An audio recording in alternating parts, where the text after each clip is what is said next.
So today we will be reading King Midas and the Golden Touch. There once lived a very rich king called Midas, who believed that nothing was more precious than gold.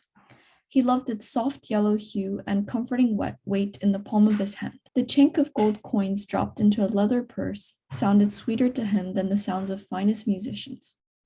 There was only one thing that Midas loved more, and that was his daughter, Aurelia. Aurelia. He often told her as she played by the throne. Someday I shall bequeath to you the greatest treasure of gold in all the world. There had been a time, however, when King Midas loved roses as much as he now loved gold. He had once called together the best gardeners in his realm, and the gardens they created for him became renowned for the beauty and variety of its roses. But in time, the delicate fragrances and exquisite colors meant nothing to Midas. Only Aurelia still loved the garden.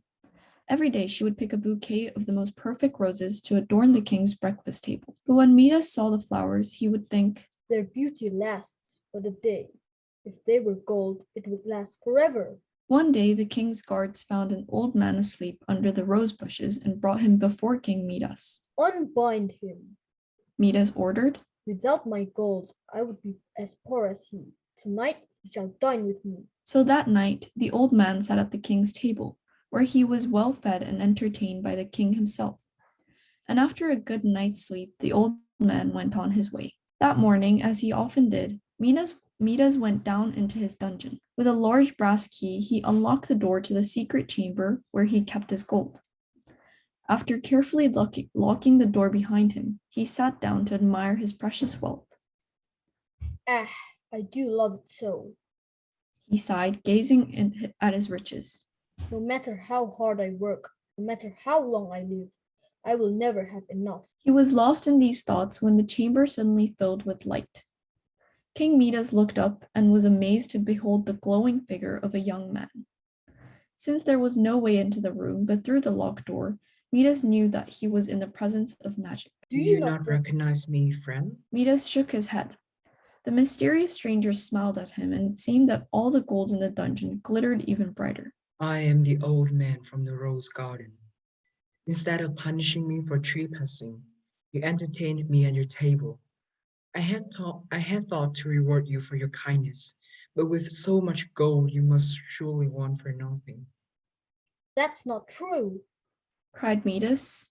"A man can never have enough gold." The stranger's smile broadened. "Well then, what would make you a happier man?" Midas thought for only a moment. "Perhaps if everything..." Perhaps "That is your wish?" "Yes, for then it would always be at my fingertips." Midas assured him. "Think carefully, my friend," cautioned the visitor. "Yes," replied Midas. "the golden touch would bring me all the happiness I need." "And so it shall be yours."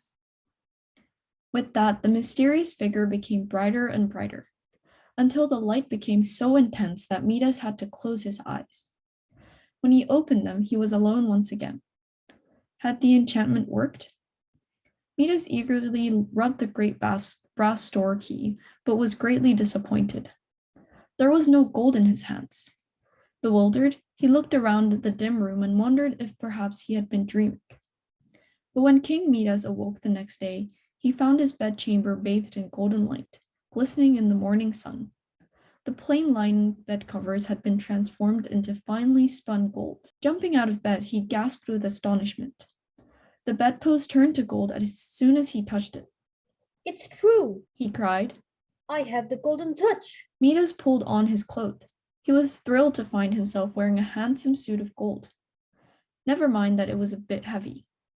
He slid his spectacles onto his nose. To his delight, they too turned to gold. Never mind that he couldn't see through them. With a gift as great as this, he thought, no inconvenience could be too great. Without wasting another moment, Midas rushed out, the room through the palace and into the garden. The roses glistened with the morning dew, and their scents gently perfumed the air. Midas went from bush to bush, touching each of the blossoms. "How happy Aurelia will be when she sees this rose of gold!" he exclaimed. He never noticed how the perfect golden blossom drooped and pulled down the bushes with their weight. Soon it was time for breakfast. Midas sat down just as Aurelia entered the room, clutching a golden rose, her face wet with tears. Father, a horrible thing has happened. I went to the garden to pick you a flower, but all of the roses have become hard and yellow. They are golden roses now, my love, and will never fade. But I miss their scent, cried Aurelia. I am sorry, my dear. I thought only to please you. Now we can buy all the roses you could ever wish for. Midas smiled at his daughter to comfort her. Please wipe your eyes, and we'll have our breakfast together. Midas lifted a spoonful of porridge to his mouth, but as soon as the porridge touched his lips, it turned into a hard golden lump. Perhaps if I eat quickly, he thought, puzzled, and snatched a fig from a bowl of fruit. It turned to solid gold before he could take a bite. He reached out for some bread, but his fingertip had no sooner than it too turned to gold. He tried cheese and even a spoonful of jam, but all to no avail. How am I to eat? He grumbled. What's wrong with Father? Asked Aurelia. Nothing. He answered, wishing not to worry her. Nothing at all, my child. But Midas began wring his hands. If he was hungry now, he imagined how much more hungry he would be by dinner. And then he began to wonder, will I ever eat again? Aurelia, who had been anxiously watching her father all this time, slipped out of her chair and went to comfort him. Please don't cry, she said. Midas smiled and took her hands in his, but suddenly he recoiled in horror. His daughter stood before him, an expression of concern frozen on her face, a teardrop clinging to her golden cheek. His cursed touch had turned Aurelia into a lifeless statue. Midas howled in anguish and tore at his hair. He couldn't bear to look at the statue, but neither could he bear to leave her side. Well, King Midas, are you not the happiest of men? Midas wiped his eyes and saw that the mysterious stranger standing before him once again. Oh no, I am the most miserable of men, he cried. What? Did I not grant your wish for the golden touch? Yes, but it is a curse to me now. Midas wept. All that I truly loved is now lost to me. Do you mean to say asked the young man. That you would prefer a crust of bread or a cup of water to the gift of the golden touch? Oh yeah, Midas exclaimed. I would give up all the gold in the world if only my daughter were restored to me. Then make your way to the river that flows past the borders of your kingdom. Follow the river upstream until you reach its source. As you cleanse yourself in the foaming spring, the golden touch will be washed away. Take with you a vase so that you may sprinkle water over any object you wish to change back to its original form. With those words, the young man vanished.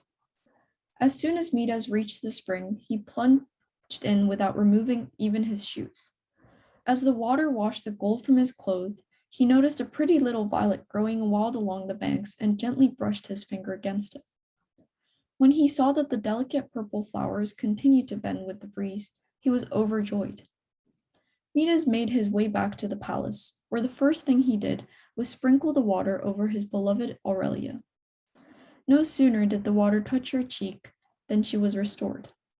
Laughing at her father's game and remembering not a moment of being a golden statue. Together the two went out to the rose garden.